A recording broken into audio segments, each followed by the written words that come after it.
Why are you so quiet? Is a question you've heard more times than you can count. People don't know what to do with your silence, so they fill it with assumptions. Shy, bored, judging, sad. But here's what they don't understand. Your silence is not emptiness. It's not a lack of thought, it's a different relationship with words.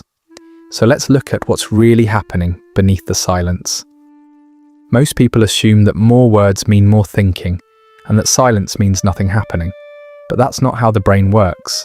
People who don't talk much often have high internal processing, while others think out loud, learning what they think by hearing themselves say it. You think inside. You turn the thought over, test it, look at it from every angle. By the time you speak, you've already done the work that others do in conversation. This is called internal versus external processing. Neither is better. They're just different. But the world is built for external processors. Classrooms, meetings, social gatherings, they reward the person who speaks first, and they leave you thinking, what's wrong with me? Nothing. You're just processing in a room that doesn't understand your rhythm. Quiet people are exceptional observers. They catch things others don't. The slight hesitation before an answer. The flicker of emotion that passes too fast for most to notice. While others are thinking about what to say next, quiet people are simply watching, listening, absorbing. Their mind absorbs information like a sponge, analysing, observing and scanning, long before their mouth forms a sentence. They notice who's really listening and who's waiting to speak, the things left unsaid that matter most. This isn't a superpower. It's just what happens when you're not busy performing. Carl Jung would say that quiet people are often in touch with the deeper layers of the psyche, the parts that require stillness to access. They're not avoiding the world, they're processing it at a different depth.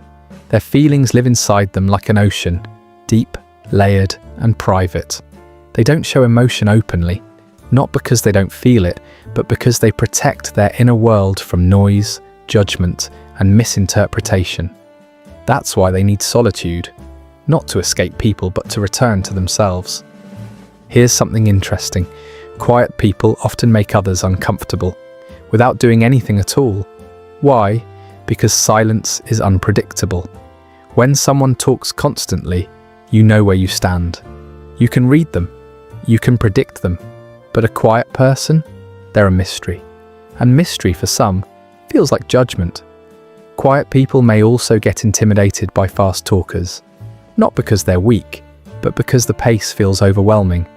When someone expects quick, enthusiastic responses, and you need time to process, it can feel like you're failing some invisible test. But here's the truth.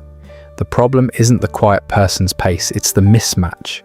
And mismatches aren't anyone's fault. They're just differences in how humans are wired. And people get this wrong. Quietness isn't one thing. It's usually one of three. First, there's high sensitivity to input. While others are talking, you're absorbing. By the time you've processed what's actually happening, the conversation has moved on. You're not slow, you're thorough. Second, there's a high bar for speaking. You don't talk just to fill space. Small talk feels exhausting because it asks you to produce words that carry no meaning. You speak when you have something to say, not before. That's not arrogance. That's respect of self. Third, there's social anxiety or past punishment. This one is different. You learned somewhere along the way that speaking was dangerous. You were interrupted, mocked, or ignored. So you stopped. Not because you have nothing to say, because you learned that saying it costs too much. If this is you, your quietness is not a personality trait. It's protection. And that's not a flaw. It's evidence that you adapted to survive. But there is a hidden strength the world doesn't tell you about people who don't talk much. You are an exceptional listener. Because you're not waiting for your turn to speak, you actually hear what people are saying. You notice what they're not saying. People feel safe with you. Not because you're silent, but because your silence says, I'm really here. Your words carry weight. When you speak, people listen, not because you're loud, but because you don't waste their time. You've built a reputation. If they're saying it, it matters. That's rare, and it's valuable. and you have access to a depth that talkers miss. Constant talking keeps people on the surface. Your silence allows you to go down, into the feeling, into the question, into the space between words. That's where reflection lives, and you live there naturally. Think about the last time someone asked, "Why are you so quiet? How did it feel?" Now ask yourself, is your quietness a choice or a reflex? If it's a choice, you're in alignment. You speak when you mean it. You're not performing. If it's a reflex, a freezing or fear, then your quietness is asking for something, is safety. And that's a different thing. Not learning to talk more, but learning to feel safe enough to let yourself be known. Here's what I want you to hear. You do not need to talk more. You just need to be understood by people who don't mistake silence for emptiness. And those people exist.